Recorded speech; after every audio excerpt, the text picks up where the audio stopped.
شروع اللہ کا نام لے کر جو بڑا مہربان نہایت رحم والا ہے۔ اے پیغمبر صلی اللہ علیہ وآلہ وسلم، جو عورت تم سے اپنے شوہر کے بارے میں بحث و جدال کرتی اور اللہ سے شکایت رنج و ملال کرتی تھی، اللہ نے اس کی التجا سن لی اور اللہ تم دونوں کی گفتگو سن رہا تھا۔ کچھ شک نہیں کہ اللہ سنتا ہے، دیکھتا ہے۔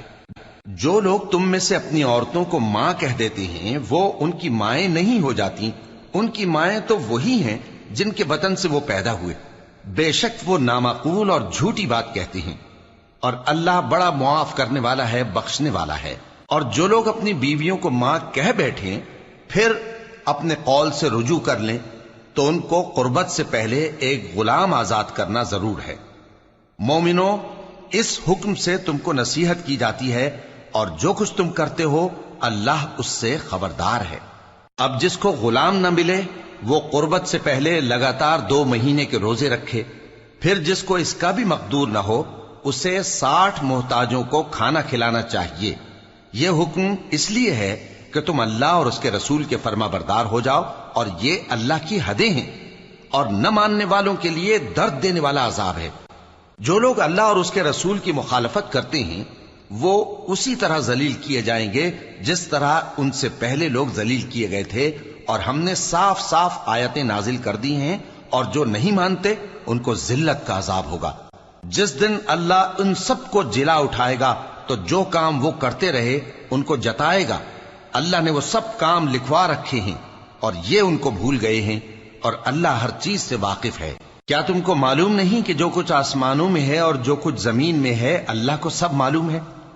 کسی جگہ 3 شخصوں کی سرگوشی ہوتی ہے تو اللہ ان میں چوتھا ہوتا ہے، اور جہاں 5 آدمیوں کی سرگوشی ہو تو وہ ان میں چھٹا ہوتا ہے، اور نہ اس سے کم یا زیادہ مگر وہ ان کے ساتھ ہوتا ہے، خواہ وہ کہیں ہوں۔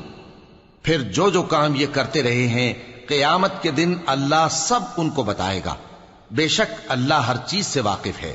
اے پیغمبر صلی اللہ علیہ وآلہ وسلم، کیا تم نے ان لوگوں کو نہیں دیکھا جن کو سرگوشیاں کرنے سے منع کیا گیا تھا، پھر جس کام سے منع کیا گیا تھا وہی پھر کرنے لگے؟ اور یہ تو گناہ اور ظلم اور پیغمبر صلی اللہ علیہ وآلہ وسلم کی نافرمانی کی سرگوشیاں کرتے ہیں، اور جب تمہارے پاس آتے ہیں تو اللہ تعالیٰ کے بتائے ہوئے الفاظ کے بجائے دوسرے الفاظ میں تمہیں دعا دیتے ہیں، اور اپنے دل میں کہتے ہیں کہ اگر یہ واقعی پیغمبر ہیں تو جو کچھ ہم کہتے ہیں اللہ ہمیں اس کی سزا کیوں نہیں دیتا؟ اے پیغمبر صلی اللہ علیہ وآلہ وسلم، ان کو دوزخ ہی کی سزا کافی ہے، یہ اسی میں داخل ہوں گے اور وہ بری جگہ ہے۔ مومنو، جب تم آپس میں سرگوشیاں کرنے لگو تو گناہ اور زیادتی اور پیغمبر کی نافرمانی کی باتیں نہ کرنا، بلکہ نیکوکاری اور پرہیزگاری کی باتیں کرنا، اور اللہ سے جس کے سامنے جمع کیے جاؤ گے ڈرتے رہنا۔ منافقوں کی سرگوشیاں تو شیطان کے اکسانے سے ہیں جو اس لیے کی جاتی ہیں کہ مومن ان سے رنجیدہ ہوں، مگر اللہ کے حکم کے سوا ان سے انہیں کچھ نقصان نہیں پہنچ سکتا۔ تو مومنوں کو چاہیے کہ اللہ ہی پر بھروسہ رکھیں۔ مومنوں، جب تم سے کہا جائے کہ مجلس میں کھل کر بیٹھو تو کھل کر بیٹھا کرو، اللہ تم کو کشادگی بخشے گا، اور جب کہا جائے کہ اٹھ کھڑے ہو تو اٹھ کھڑے ہوا کرو۔ جو لوگ تم میں سے ایمان لائے ہیں اور جن کو علم عطا کیا گیا ہے اللہ ان کے درجے بلند کرے گا، اور اللہ تمہارے سب کاموں سے واقف ہے۔ مومنو، جب تم پیغمبر کے کان میں کوئی بات کہو تو بات کہنے سے پہلے مساکین کو کچھ خیرات کر دیا کرو، یہ تمہارے لیے بہت بہتر اور پاکیزگی کی بات ہے، اور اگر خیرات تم کو میسر نہ آئے تو اللہ بخشنے والا مہربان ہے۔ کیا تم اس سے کہ پیغمبر کے کان میں کوئی بات کہنے سے پہلے خیرات کرو ڈر گئے؟ پھر جب تم نے ایسا نہ کیا اور اللہ نے تمہیں معاف کر دیا تو نماز قائم کرتے رہو اور زکوٰۃ دیتے رہو، اور اللہ اور اس کے رسول صلی اللہ علیہ وآلہ وسلم کی فرما برداری کرتے رہو، اور جو کچھ تم کرتے ہو اللہ اس سے خبردار ہے۔ بھلا تم نے ان لوگوں کو نہیں دیکھا جو ایسے لوگوں سے دوستی کرتے ہیں جن پر اللہ کا غضب ہوا؟ وہ نہ تم میں ہے نہ ان میں، اور جان بوجھ کر جھوٹی باتوں پر قسمیں کھاتے ہیں۔ اللہ نے ان کے لیے سخت عذاب تیار کر رکھا ہے۔ یہ جو کچھ کرتے ہیں یقیناً برا ہے۔ انہوں نے اپنی قسموں کو ڈھال بنا لیا ہے اور لوگوں کو اللہ کے رستے سے روک دیا ہے، سو ان کے لیے ذلت کا عذاب ہے۔ اللہ کے عذاب کے سامنے نہ تو ان کا مال ہی کچھ کام آئے گا اور نہ اولاد ہی کچھ فائدہ دے گی۔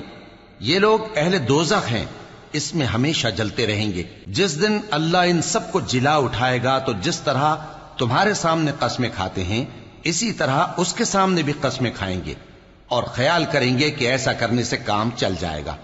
سنو، یہی تو ہیں جھوٹے۔ شیطان نے ان کو قابو میں کر لیا ہے اور اللہ کی یاد ان کو بھلا دی ہے۔ یہ لوگ شیطان کا ٹولہ ہیں، اور سن رکھو کہ شیطان کا ٹولہ ہی نقصان اٹھانے والا ہے۔ جو لوگ اللہ اور اس کے رسول صلی اللہ علیہ وآلہ وسلم کی مخالفت کرتے ہیں وہ نہایت ذلیل ہوں گے۔ اللہ نے یہ بات لکھ دی ہے کہ میں اور میرے پیغمبر ضرور غالب رہیں گے۔ بے شک اللہ زور آور ہے، صاحب اقتدار ہے۔ جو لوگ اللہ پر اور روز قیامت پر ایمان رکھتے ہیں تم ان کو اللہ اور اس کے رسول صلی اللہ علیہ وآلہ وسلم کے دشمنوں سے دوستی کرتے ہوئے نہ دیکھو گے، خواہ وہ ان کے باپ یا بیٹے یا بھائی یا خاندان ہی کے لوگ ہوں۔ یہ وہ لوگ ہیں جن کے دلوں میں اللہ نے ایمان کو نقش کر دیا ہے اور اپنے فیض سے ان کی مدد کی ہے، اور وہ ان کو بہشتوں میں جن کے نیچے نہریں بہہ رہی ہیں داخل کرے گا، جن میں وہ ہمیشہ رہیں گے۔ اللہ ان سے خوش اور وہ اللہ سے خوش۔ یہی لوگ اللہ کی جماعت والے ہیں۔ سن رکھو کہ اللہ کی جماعت والے ہی کامیاب ہوں گے۔